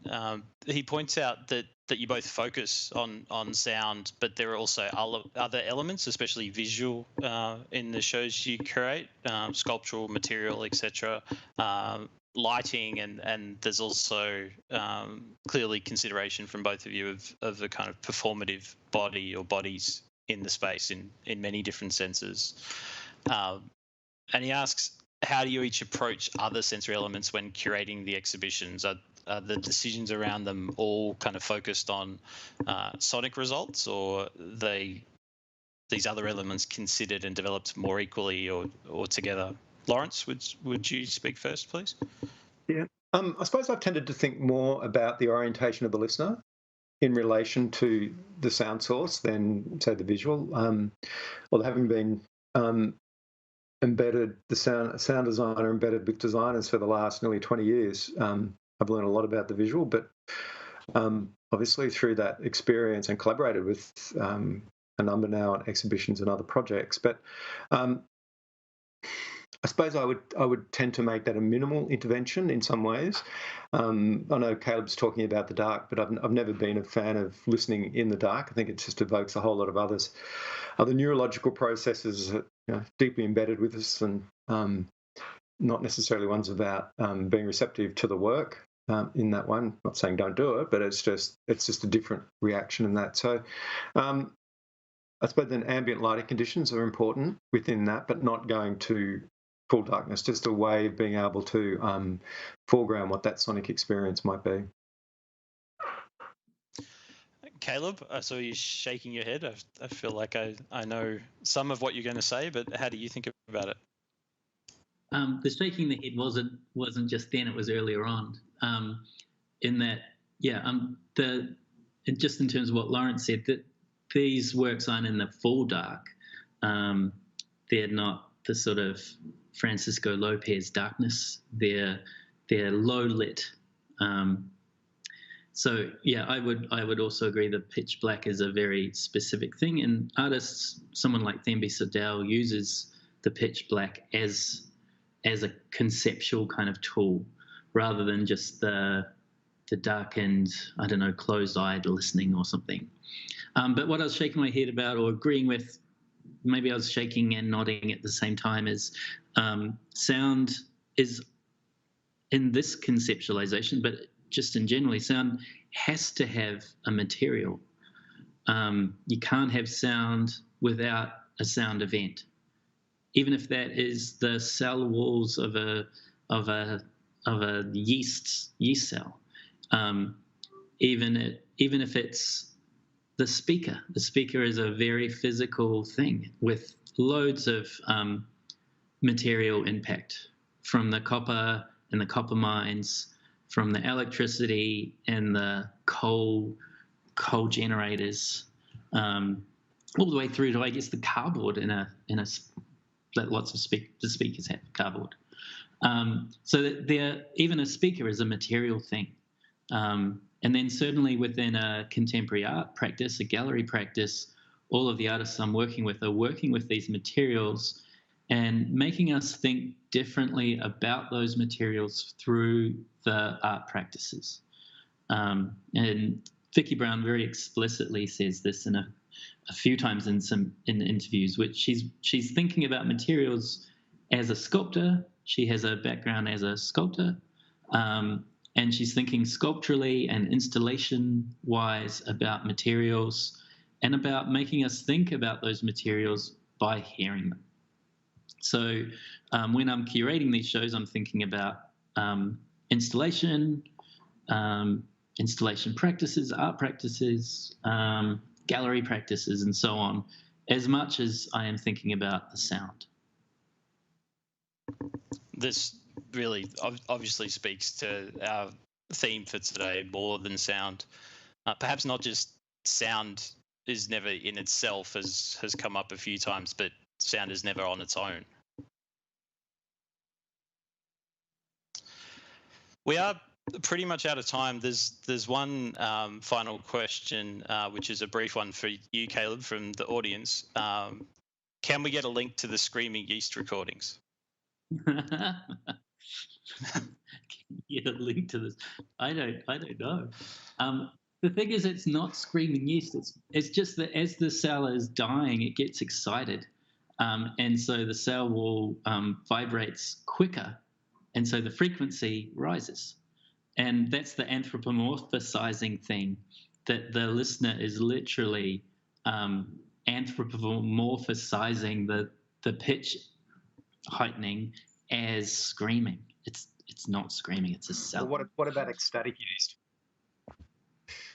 What about ecstatic yeast? So yeah. For you, Caleb. No, thank you. All right, we will leave it there. Thank you both very much for your time this morning, both for your presentations and for this discussion. It's been a real pleasure. Thanks, Lawrence. Thank you, Ben. Thank you all for joining us. as well. We have a 1 hour lunch break now, during which we'll be screening a new film, Rockpool Dialogues, from Dirk de Byrne, Jordan Lacey and Michael Grave. And please join us for the next session, Embodied Sound, with Tessa Laird, Nori Newmark and Catherine Clover, starting at 1 p.m. Australian Eastern Standard Time.